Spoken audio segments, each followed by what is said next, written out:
같은 경우는 암호화폐 시장이나 주식 시장 이런 투자 상품들을 상당히 좀 좋아하는, 그리고 그쪽을 키우는 쪽이기 때문에 오히려 투자 시장은 좀 좋아질 가능성은 좀 있다.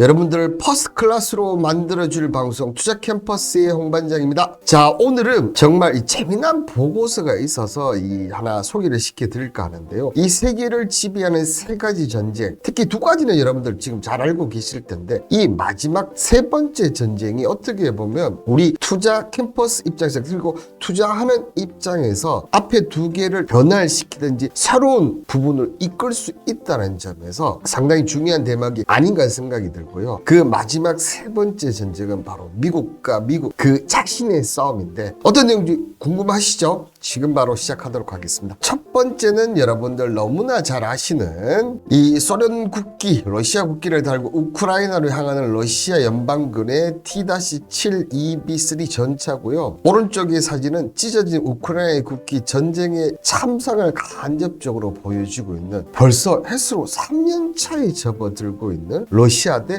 우크라이나 전쟁입니다. 근데 이게 금방 끝나는 게 아니고 갈수록 더 지금 악할 일로 가고 있다. 자, 최근 이 러시아 같은 경우는 전쟁용 드론을 더 만들어라, 러시아 빵 공장까지 동원하면서 군수물자를 만드는데 여념이 없다는 거죠. 자, 이 공장은 지난해 2월부터 3D 프린트를 사용해서 탄소 프레임, 안테나, 카메라 홀더 등 부품을 만들어 소형 드론을 조립해왔고, 3D 프린트를 만들지 못하는 부품들은 온라인으로 구매를 하면서 빵 공장 한 달에 약 250대의 드론을 생산하고 있다고 합니다. 정말 기가 막히지 않습니까? 전쟁 나면 다 이렇게 돼요. 우크라이나, 러시아 같은 경우도 실상을 들어가보면 빵 공장이 전쟁용 드론을 만다. 물가 부분이 어마어마할 것이라는 게 정말 짐작이 됩니다. 최근에 우크라이나에 밀리고 있다던데, 에휴, 조금씩 밀리고 있다는 소식 저도 봤습니다. 네, 기훈님 말씀대로 정말 참담한데요. 자, 지난 연말에 대규모 공습을 주고받는 러시아, 우크라이나가 새해 첫날에도 치열한 전투를 이어가고 있다고 하는데요. 자, 우크라이나군은 이날 자정을 10분 넘긴 시각 러시아가 통제 중인 우크라이나 도네츠크 중심부를 포격하면서 이번 공격은 4명이 사망하고 14만 명이 부상. 그러면서 우크라이나가 방사포 15을 발사했다며 포격은 언제든지 재개될 수 있다. 끝나지 않고 계속적으로 왔다 갔다 하고 있다는 얘기입니다. 자, 무명이 푸틴이 진짜 문제요 이렇게 돼. 푸틴은 여기서 물러서면 자기 정권을 내려놔야 됩니다. 절대로 물러설 수가 없어요, 지금은. 이런 가운데 여러분들 또 하나의 전쟁이 있죠. 벌써 3개월째 이어지고 있는 바로 이스라엘 대 하마스의 전쟁인데, 지금 이 가자 지구는 그야말로 초토화 상태고 워낙 폭격을 많이 받아서 월스트리트 저널이 지난달 30일 가자 지구 주택 중 70%가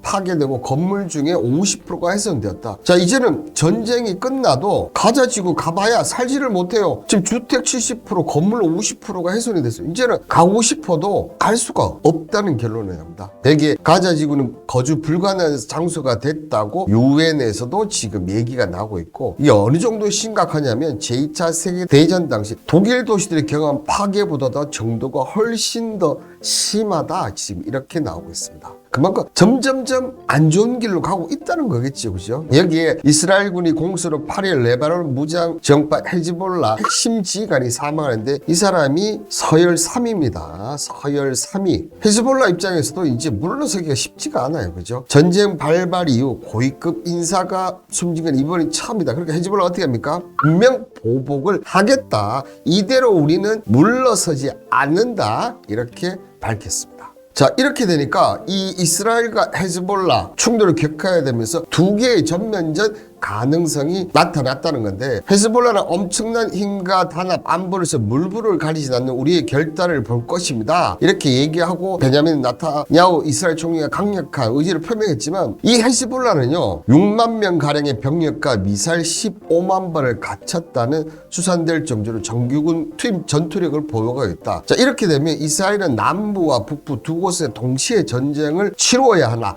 이렇게 되어 있는데요. 이게 지금 하마스와 이 전쟁은 어떻게 보면 그냥 이스라엘의 일방적인 공격이에요. 게임이 상대가 안 돼요. 그냥 어른하고 초등학생도 아니야. 유치원생하고 싸우는 이 정도라고 본다면 히즈볼라는 그와 좀 반대되는 어느 정도냐면 그냥 성인하고 그래도 고등학생, 대학생 이렇게 싸우는 범위로 된다는 거죠. 그만큼 그러면 중동 전쟁이 점점 더 크게 확전을 한다. 어떻게 보면 이렇게 될 가능성이 높고요. 자, 이란 개입하지 않는 이스라엘 당해낼 주변국은 없다. 물론 그렇게 되죠. 그렇지만 전쟁이 끝나지 않는다는 거예요. 이게 우크라이나, 러시아는 우크라이나에 돈줄만 안 주면 끝나지만 이쪽은 완전히 다른 개념이라는 자, 여기에 아시다시피 후틴 반군 있지 않습니까? 지금 이 홍해 상선을 틈틈이 공격하면서 지금 배를 못 나오게 만들면서 이 국제 정세의 위험을 고조시키고 있는데 이 후틴의 반군 뒤에도 어김없이 저항 세력 뒤에는 이란이 있다는 거. 물론 지금 이란 같은 경우는 우리는 전면전을 할 생각은 없다. 이렇게 하고 있지만 지금 벌써 보십시오. 후티 반군 그지요? 그 여기에 또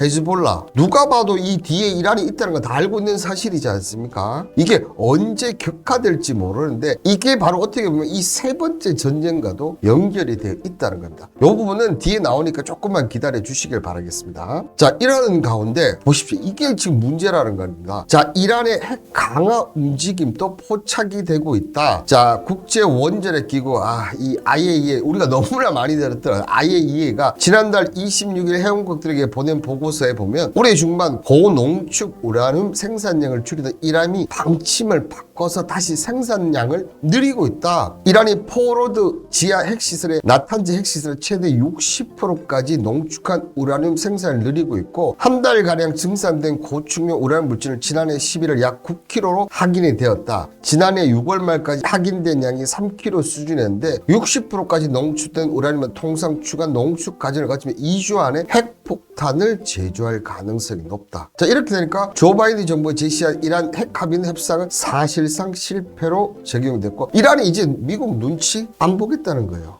근데 만약에 전면전이 확산이 되느냐 안 되느냐 정말 그렇다면 이란은 최악의 상태에서 핵까지 공격을 하겠다. 그러면 석유가 어떻게 되겠습니까? 생각만 해도 끔찍하지 않습니까? 근데 이 전쟁의 마침표를 끌 건지 더 크게 확전이 될 건지는 바로 올해 11월에 있는 이 조 바이든 현 대통령과 트럼프 전 대통령이 또 한 번 지금 격돌이 거의 90% 매치가 성사될 것 같은데 또 하나의 전쟁에 따라서 달라진다. 이렇게 지금 얘기를 하고 있는데 저도 그렇게 생각하고 있었는데요. 이 얘기를 저만 한 게 아니고 또 얘기하는 보고서가 나왔습니다.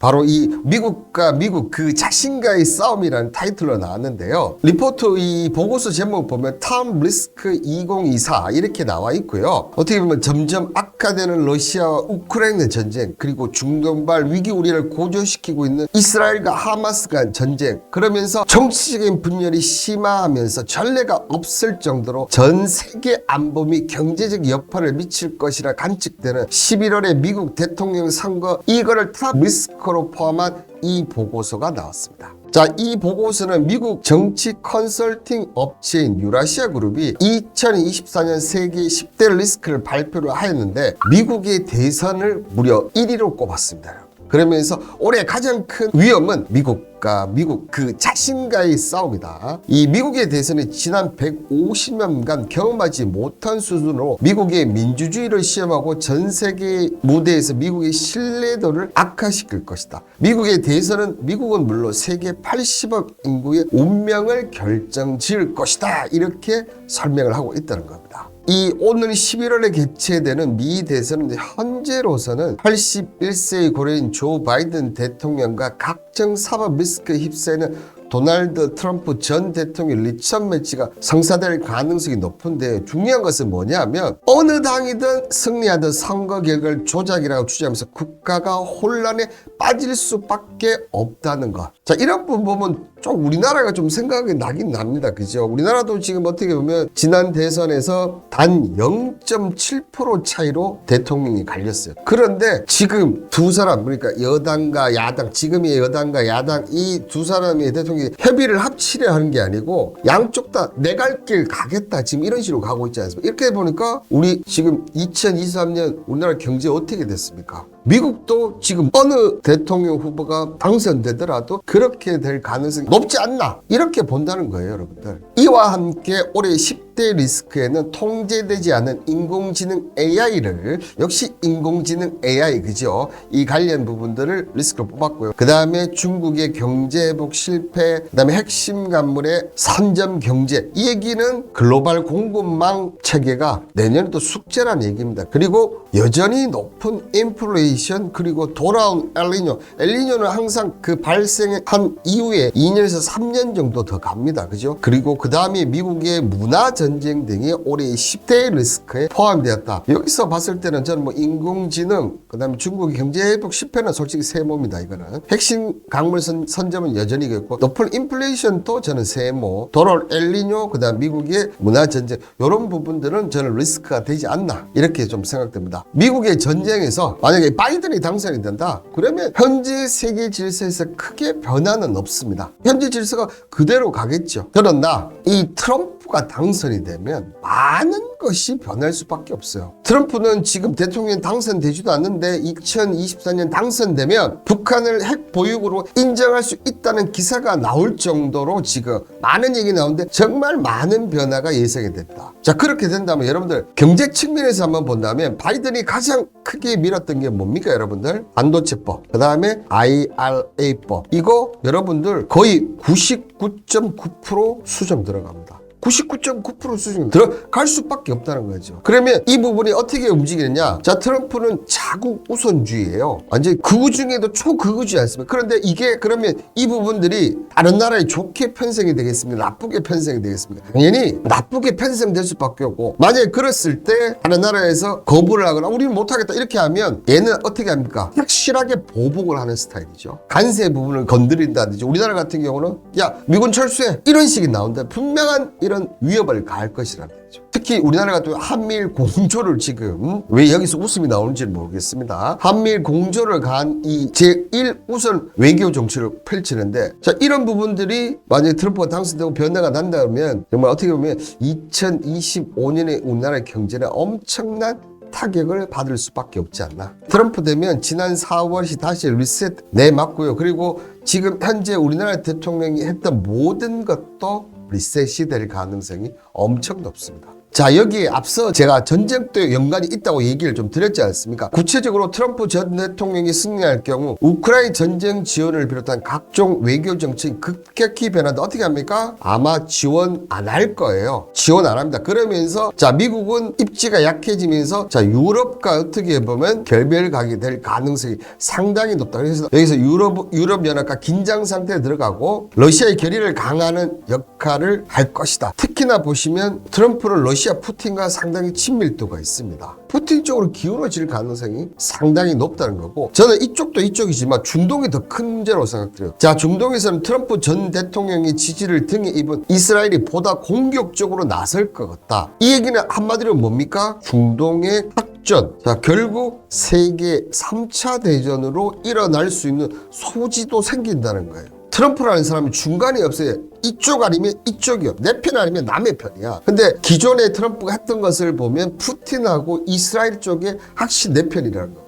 그러니까 러시아 우크라이나 전쟁은 우리가 이렇게 막대한 전쟁을 할 필요가 없고 2년 동안 했는데 왜 해? 분명히 이렇게 나올 가능성이 높고 중동 정책 야 이스라엘 우리 밀어주도록 적극적으로 해봐. 그랬을 때 과연 중동에 있던 이란에 연결된 이라크 그리고 최근에 이란과 외교를 다시 맺고 있는 사우디 그 다음에 UAE 이런 나라들이 과연 가만히 있을 것이냐. 저는 이런 생각이 좀 듭니다. 물론 이런 안 좋은 것도 있지만 좋은 쪽도 저는 있지 싶어요. 지금 최근에 보면 비트코인 현물 ETF 승인 관련해서 SEC의 게리 겐슬러 위원장이 계속 반대를 하고 있는데 이 또 트럼프라는 사람은 여기 보시는 대로 작년 같은 경우는 이 트럼프의 NFT가 뭐 최고 수준 가격이 올랐다 이렇게 나왔거든요. 트럼프 같은 경우는 암호화폐 시장이나 주식 시장 이런 투자 상품들을 상당히 좀 좋아하는 그리고 그쪽을 키우는 쪽이기 때문에 오히려 투자 시장은 좀 좋아질 가능성은 좀 있다. 물론 우리나라 경제 성장에 이거하고 좀 반비례되는 부분이 있긴 있지만 투자 시장은 상당히 좀 활기를 찰 가능성이 좀 높지 않나 이렇게 좀 생각이 들고 저는 가장 큰 문제점은 이거라고 생각드는데요. 특히 유라시아 그러면 이러한 세 가지 전쟁이 전 세계를 지배할 것이며 이 중에서 어느 것도 상황이 악화되는 것을 막을 만한 적절한 지금 가드라인이나 뭐 어떤 적절한 방법이 전혀 없다는 게 문제라는 거죠. 유라시아는 이를 극복할 글로벌 리더십이 없는 세상, 즉 G0가 무슨 뜻이냐면 국제사회를 주도하는 강력한 리더가 없는 상태를 뜻하는 말이 바로 G0입니다. 지금까지 이 G0 역할을 누가 했습니까? 미국이 했어요. 미국이 했지만 바이든도 그렇고 트럼프라는 사람도 그렇고 이런 우리는 국제적으로 리더를 할 생각이 없다. 우리는 우리 미국만 더 강하게 키우고 더 잘 살면 돼. 이런 주의거든요. 이런 주의가 나오면서 제가 늘 얘기 나오는데 올해 선거가 한 70개, 80개 정도 됩니다. 그죠? 여기서 과연 극우 세력들이 얼마나 정권을 잡냐. 이 극우 세력들이 결국 새로운 신냉전 시대를 만들면서 이 전쟁이 세계로만 끝날 수 있을 것이냐. 오히려 더 많은 전쟁이 일어날 것이냐. 저는 더 많은 전쟁이 일어나지 않을까 이렇게 예상을 한다 이렇게 얘기를 드리면서 이 세 가지 전쟁 여러분들 꼭 기억하시면서 투자 리스크를 대비하시길 바라겠습니다.